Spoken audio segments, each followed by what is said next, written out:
اعوذ باللہ من الشیطان الرجیم بسم اللہ الرحمن الرحیم۔ جیسا کہ میں عرض کر چکا ہوں کہ منافقین پر جو سب سے زیادہ بھاری تین چیزیں تھیں، ان میں سے سب سے پہلی اور عام طور پر اس کا صحیح اندازہ لوگوں کو نہیں ہے، وہ ہے اطاعت رسول۔ اللہ کی اطاعت وہ ایک کتاب کی اطاعت ہے۔ اللہ خود کوئی مشخص شخصیت کی حیثیت سے ہمارے سامنے موجود نہیں ہے، بالغیب ہے۔ ہمارے لیے رسول کی اطاعت بھی اس وقت اسی درجے میں ہے۔ رسول شخصاً ہمارے سامنے موجود نہیں ہے، یہ انسٹیٹیوشن ہے۔ اللہ کی اطاعت، رسول کی اطاعت۔ لیکن یہ جان لیجئے کہ اس وقت کے لوگوں کے لیے حضور صرف ایک انسٹیٹیوشن نہیں تھے، ایک شخص بھی تھے، اور وہاں کے لوگوں کے رشتے بھی تھے حضور کے ساتھ۔ کوئی حضور کا خسر ہے، خسر باپ کی جگہ ہوتا ہے، کوئی حضور کا داماد ہے، کوئی حضور کی بیوی ہے، رشتے ہیں۔ اب ظاہر بات ہے کہ ان کے لیے یہ بھی بڑا مشکل ہوتا تھا کہ وہ فرق کر سکیں کہ کس وقت ہمارا کیا معاملہ محمد الرسول اللہ کے ساتھ بحیثیت رسول ہو، اور کس وقت ایک شوہر کی حیثیت سے، یا ایک داماد کی حیثیت سے، یا ایک بھتیجے کی حیثیت سے۔ حضرت حمزہ کے جو بھتیجے ہیں، تو یہ تو معاملہ تھا مومنین صادقین کا، لیکن منافقین کا اس سے بڑھ کر معاملہ یہ تھا کہ ایک انسان کی اطاعت ہم کیوں کریں۔ اور یہی وہ چیز ہے کہ جو فتنہ انکار سنت اور انکار حدیث کی اصل جڑ اور بنیاد ہے۔ اباح کرتی ہے طبیعت، جیسے کہ عورت کی طبیعت اباح کرتی ہے کہ شوہر کی تابعداری کیوں کرے، آخر وہ بھی مکمل ہیومن بینگ ہے، مکمل انسان ہے، اس کے احساسات ہیں، تو آسان کام نہیں ہے کہ اس کو ریکنسائل کر سکیں۔ اسی طرح انسان کی اطاعت کرے، یہ بھی در حقیقت اس کو تسلیم کرنا، ذہناً ریکنسائل کرنا آسان نہیں۔ اور یہ چیز ظاہر بات ہے کہ جن کے دل میں یقین کھب جاتا تھا ان کے لیے آسان ہو جاتی تھی، جن کے دلوں میں یقین کی کمی تھی وہ پھر قدم قدم پر نوکنگ کرتی تھی، ان کی گاڑی چل نہیں پاتے تھے۔ اب فرمایا وَلَوْ أَنَّا كَتَبْنَا عَلَيْهِمْ، اگر ہم نے ان پر یہ فرض کر دیا ہوتا ان اقتلوا انفسکم، کہ قتل کرو اپنے آپ کو، او اخرجوا من دیارکم، یا نکلو اپنے گھروں سے، ما فعلوہ الا قلیل منہم، نہ کرتے یہ کام ان میں سے مگر سوائے چند کے۔ وَلَوْ أَنَّهُمْ فَعَلُوا مَا يُوعَظُونَ، اور اگر وہ کرتے جس چیز کی کہ ان کو نصیحت کی جا رہی ہے، لَكَانَ خَيْرًا لَهُمْ، یہی ان کے لیے بہتر ہوتا، وَأَشَدَّ تَثْبِيتًا، اور ان کی ثبات ایمان اور ثبات قلب اسی کے اندر ہوتی ہے۔ وَإِذًا لَآتَيْنَاهُم مِّن لَّدُنَّا أَجْرًا عَظِيمًا، اور اس صورت میں ہم انہیں اپنے پاس سے بہت بڑا اجر دیتے۔ وَلَهَدَيْنَاهُمْ صِرَاطًا مُسْتَقِيمًا، اور انہیں ہدایت فرما دیتے سیدھی راہ کی طرف۔ اس میں اکثر حضرات نے تو اس کو جو الفاظ ہیں ظاہری انہی پر محمول کیا ہے، اور اس میں بھی کوئی قباحت نہیں ہے۔ اللہ ہمارا خالق ہے، اگر اللہ حکم دے کہ اپنے آپ کو قتل کرو، خودکشی کرو، تو ہمیں کرنی ہوگی۔ اگر اللہ ہمیں حکم دے اپنے گھروں سے نکل جاؤ، تو نکلنا ہوگا۔ تو اس میں ایک اشارہ یہ ہو سکتا ہے کہ جیسے جو تاریخ بنی اسرائیل میں ہم دیکھ آئے ہیں، وہاں یہ تھا کہ جن لوگوں نے بچڑے کی پرستش کی تھی ان کو جو مرتد ہونے کی سزا دی گئی تھی، اس کے لیے الفاظ یہی آئے تھے، ان اقتلوا انفسکم، قتل کرو اپنے آپ کو۔ مراد یہ ہے کہ تم اپنے قبیلے کے ان لوگوں کو قتل کرو جنہوں نے اس گناہ کبیرہ کا ارتکاب کیا ہے۔ تو شاید چونکہ منافقین کا معاملہ چل رہا ہے، اور منافقین کے ساتھ اکثر و بیشتر ایسا ہوتا تھا کہ ان کے خاندان والے، رشتہ دار، ان کے گھرانے والے ان کے ساتھ شامل ہو جاتے تھے حمایت کے اندر۔ تو یہاں بتایا جا رہا ہے کہ بجائے اس کے کہ ان کی حمایت کرو، ہونا تو چاہیے اس کے بالکل برعکس، اور وہ یہ کہ تم اپنے اندر سے خود دیکھو کون ہیں کہ جو منافق ہیں، کہ جو اصل میں آستین کے سانپ ہیں۔ اگر اللہ تعالیٰ نے تمہیں حکم نہیں دیا ہے، اگر اللہ تعالیٰ یہ حکم بھی دے سکتا تھا کہ ہر قبیلہ، ہر گھرانہ اپنے ہاں کے منافقین کو خود قتل کرے، یہ تو حضرت عمر رضی اللہ تعالیٰ عنہ نے اپنی اس ایمان کی غیرت کے اندر، غیرت ایمانی کے اندر قتل کیا، اور اس پر انہیں غصہ آیا، اس لیے کہ بہرحال وہ ان کے اپنے خاندان کے لوگ تو نہیں تھے۔ لیکن یہ کہ اللہ تعالیٰ اگر یہ حکم دیتا تو یہ بھی تمہیں کرنا چاہیے تھا، لیکن یہ کہ اللہ کے علم میں ہے کہ تم میں سے بہت کم لوگ ہوتے کہ جو اس حکم کی تعمیل کر سکتے، اور اگر کر گزرتے ما یوعظون بہ لکان خیرا لہم واشد تثبیتا واذا لآتیناہم من لدنا اجرا عظیما ولہدیناہم صراطا مستقیما۔ اب اس کے بعد یہ اطاعت رسول کے موضوع پر جو عظیم ترین آیت ہے قرآن کی وہ آ رہی ہے۔ وَمَن يُطِعِ اللَّهَ وَالرَّسُولَ، اور جو کوئی اطاعت کرے گا اللہ کی اور رسول کی صلی اللہ علیہ وسلم، فَأُولَٰئِكَ مَعَ الَّذِينَ أَنْعَمَ اللَّهُ عَلَيْهِمْ، تو یہ وہ لوگ ہوں گے جنہیں معیت حاصل ہوگی ان کی جن پر اللہ کا انعام ہوا، اور وہ کون ہیں؟ من النبیین والصدیقین والشہداء والصالحین، یعنی انبیاء کرام اور صدیقین اعظام اور شہداء کرام اور صالحین، وحسن اولئک رفیقا، اور یہ لوگ تو بہت ہی اچھے ہیں رفاقت کے لیے، یعنی اللہ اور اس کے رسول کی اطاعت کرنے والوں کا پھر شمار ان لوگوں کے زمرے میں ہوگا، وہ جو سورہ فاتحہ کے ضمن میں ہم نے دیکھا تھا کہ اہدنا الصراط المستقیم صراط الذین انعمت علیہم، وہ کون لوگ ہیں انعمت علیہم، اس کی تفسیر ہے یہ فاولئک مع الذین انعم اللہ علیہم من النبیین والصدیقین والشہداء والصالحین، ایک بیس لائن ہے صالح مسلمان، نیک نیت مسلمان، دل میں خلوص کے ساتھ ایمان ہے، صالح ہے، حکم پر عمل کر رہا ہے، محرمات سے بچا ہوا ہے۔ اب اوپر اٹھے گا تو ایک اونچا درجہ ہے شہداء کا، اس سے بھی اونچا درجہ ہے صدیقین کا، اس سے بھی اونچا درجہ ہے انبیاء کا۔ اب انبیاء کا درجہ تو رک جائے گا، اس لیے کہ وہ تو ایک وہبی چیز ہے، کسبی چیز نہیں تھی، لیکن یہ دو درجے تو ابھی موجود ہیں کہ انسان اپنی ہمت سے جتنی محنت کرے، جتنی کوشش کرے، وہ شہادت اور صدیقیت کے مراتب تک فائز ہو سکتا ہے۔ یہ مضمون پوری وضاحت کے ساتھ آئے گا سورہ حدید میں انشاءاللہ۔ ذالک الفضل من اللہ وکفی باللہ علیما، اور یہ اللہ تعالیٰ کا بڑا فضل ہے جن لوگوں کو آخرت میں ان کی معیت حاصل ہو جائے۔ وتوفنا مع الابرار، اے اللہ ہمیں موت دیجو اپنے ابرار بندوں کے ساتھ۔ تو واقعہ یہ ہے ذالک الفضل من اللہ وکفی باللہ علیما، یہ تو اللہ کا بہت بڑا فضل ہے، اور اللہ کافی ہے ہر شے کے جاننے کے لیے، یعنی کون کس استعداد کا حامل ہے، کون کس قدر و منزلت کا حامل ہے، اللہ خوب جانتا ہے۔ صدق اللہ العظیم۔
اعوذ باللہ من الشیطان الرجیم، بسم اللہ الرحمن الرحیم۔ اب آ رہی ہے دوسری چیز، قتال فی سبیل اللہ، جو بڑا سخت امتحان تھا مادی اعتبار سے۔ اطاعت رسول جو ہے وہ زیادہ تر ایک نفسیاتی ایک مرحلہ تھا، نفسیاتی الجھن تھی، لیکن یہ تو ظاہر بات ہے کہ خالص محسوس شے، مادی شے، جان کا خطرہ، مال کا خطرہ۔ یا ایھا الذین آمنوا خذوا حذرکم، اے اہل ایمان اپنے تحفظ کا سامان لے لیا، اپنے ہتھیار لے لیا کرو۔ فانفروا ثبات او انفروا جمیعا، اس کے بعد خواہ تم ٹکڑیوں کی شکل میں نکلو اور خواہ فوج کی شکل میں، یعنی دو طرح کے معاملات ہوتے تھے۔ کبھی حضور صلی اللہ علیہ وسلم چھوٹے چھوٹے آپ گروپ بھیجتے تھے، جیسے کہ غزوہ بدر سے پہلے 8، کبھی یہ کہ پوری فوج لے کر جیسے غزوہ بدر میں آپ گئے، غزوہ احد میں آئے، تو ان میں سے جو شکل بھی ہو نکلو اللہ کی راہ میں۔ وَإِنَّ مِنْكُمْ لَمَن لَيُبَطِّئَنَّ، تم میں سے کچھ لوگ ایسے ہیں جو دیر لگا دیتے ہیں، تاخیر کرتے ہیں۔ حکم ہو گیا ہے، نکلنا ہے، فلاں وقت ہے، کوچ ہوگا، اب وہ اس میں ڈھیل برت رہے ہیں، ابھی تیاری ہو رہی ہے، اور پھر بہانہ بنا دیں گے کہ بس ہم تیاری کر ہی رہے تھے، اب نکلنے ہی والے تھے، اور وہ منتظر رہتے ہیں کہ کوئی فیصلہ ہو چکے، تو اس وقت پھر ہم کہیں گے کہ ہم تو نکلنے والے تھے کہ یہ فیصلہ ہمیں پہنچ گیا کہ جنگ کا تو فیصلہ ہی ہو گیا۔ فَإِنْ أَصَابَتْكُمْ مُصِيبَةٌ، پھر اگر تمہیں کوئی مصیبت پیش آ جائے، اب بہرحال مسلمانوں کو جنگ میں نکلے ہیں تو کوئی تکلیف پیش آ جائے، کوئی نقصان ہو، کوئی وقتی طور پر ہزیمت ہو جائے، قال تو وہ کہے گا قد انعم اللہ علی اذ لم اکن معہم شہیدا، میں تو اللہ نے بڑا انعام کیا، بڑا کرم کیا، جو میں نہیں گیا، میں رہ گیا، میری فلاں جو ضرورت تھی وہ میرے لیے رحمت بن گئی، وہ میرا جو اونٹ گم ہوا تھا اس وقت کہیں وہ اگر میرے پاس موجود ہوتا تو میں بھی وہاں پر خراب ہوتا، یہ تو مجھ پر تو اللہ کا بڑا کرم ہوا ہے کہ میں اس جنگ میں، اس مارکے میں جانے سے بچ گیا۔ وَلَئِنْ أَصَابَكُمْ فَضْلٌ، اور اگر تمہیں کوئی فضل پہنچ جائے اللہ کی طرف سے، فتح ہو جائے اور تم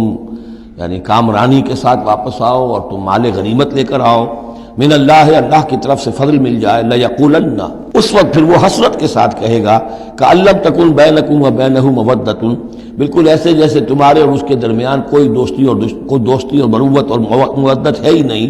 یا لیتنی کنت معہم فافوز فوزا عظیما، ہائے کاش کہ میں بھی ان کے ساتھ گیا ہوتا تو یہ بڑی کامیابی مجھے بھی حاصل ہو جاتی۔ یہ ان کا کردار ہے جس کا کہ نقشہ کھینچ دیا گیا۔ فلیقاتل فی سبیل اللہ الذین یشرون الحیاۃ الدنیا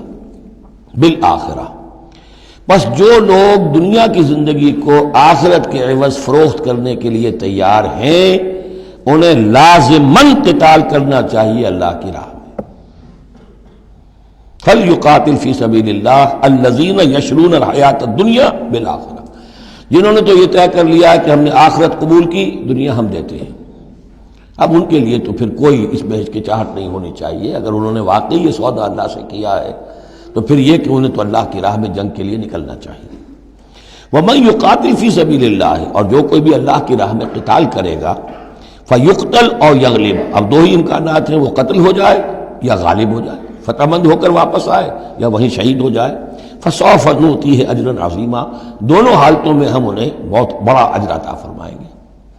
وَمَا لَكُمْ لَا تُقَاتِلُونَ فِي سَبِيلِ اللَّهِ، اب یہ خاص طور پر جو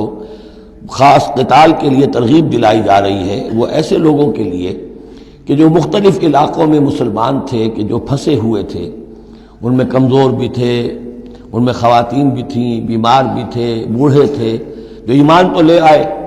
لیکن یہ کہ وہ ہجرت کے قابل نہیں تھے، تو وہ اپنے اپنے علاقوں میں ہیں، اپنے اپنے قبائل میں ہیں، وہاں ان کے اوپر ظلم ہو رہا ہے، انہیں ستایا جا رہا ہے، انہیں مارا جا رہا ہے، پرسیکیوٹ کیا جا رہا ہے، تو خاص طور پر ان کی نصرت کے لیے نکلنا اور ان کو جان چھڑانا اور ان کو بچا کے لے کر آنا، یہ کام تو ایسا ہے کہ جس میں غیرت ایمانی کا بہت ہی شدید تقاضا ہے، اور میں تو سمجھتا ہوں کہ غیرت انسانی کا بھی تقاضا ہے۔ وَمَا لَكُمْ لَا تُقَاتِلُونَ فِي سَبِيلِ اللَّهِ، میں کیا ہو گیا، کیوں قتال نہیں کرتے اللہ کی راہ میں؟ وَالْمُسْتَضْعَفِينَ، اور ان کمزور لوگوں کے لیے جو مغلوب بنا دیے گئے ہیں، من الرجال، مردوں میں سے، والنساء، اور عورتوں میں سے، والولدان، اور بچوں میں سے، الذین یقولون، جو یہ کہہ رہے ہیں، دعائیں کر رہے ہیں، ربنا اخرجنا من هذه القرية الظالم اهلها، اے ہمارے پروردگار ہمیں نکال اس بستی سے جس کے رہنے والے لوگ ظالم ہیں، واجعل لنا من لدنك وليا، اور ہمیں اپنے پاس سے کوئی ہمارا ولی، حمایتی، مددگار بنا دے، واجعل لنا من لدنك نصيرا، اور ہمارے لیے خاص اپنے فضل سے کوئی مددگار بھیج دے۔ اب ان کی جو یہ آہ و بکا ہے وہ بھی تمہیں آمادہ نہیں کر رہی کہ ان پر ظلم ہو رہا ہے، ان پر ستم ڈھائے جا رہے ہیں، اور تم جو ہے اپنے گھروں سے نکلنے کے لیے تیار نہیں ہو۔ یہ کن سے خطاب ہو رہا ہے؟ جن کے ہاں اسلام قائم ہو چکا تھا، ان سے خطاب ہو رہا ہے۔ ہم اپنے گھر میں اسلام قائم کر نہیں سکتے، یہاں پر کوئی جد و جہد نہیں کہ اسلام آ جائے، ہمارے ہاں کفر کا نظام چل رہا ہے، تو ہم تو مخاطب ہی نہیں اس کے۔ مخاطب اہل ایمان ہیں، اور اہل ایمان کا فرض کیا ہے؟ پہلے اپنے گھر کو درست کرو، پہلے اپنے ملک کے اندر اسلام قائم کرو۔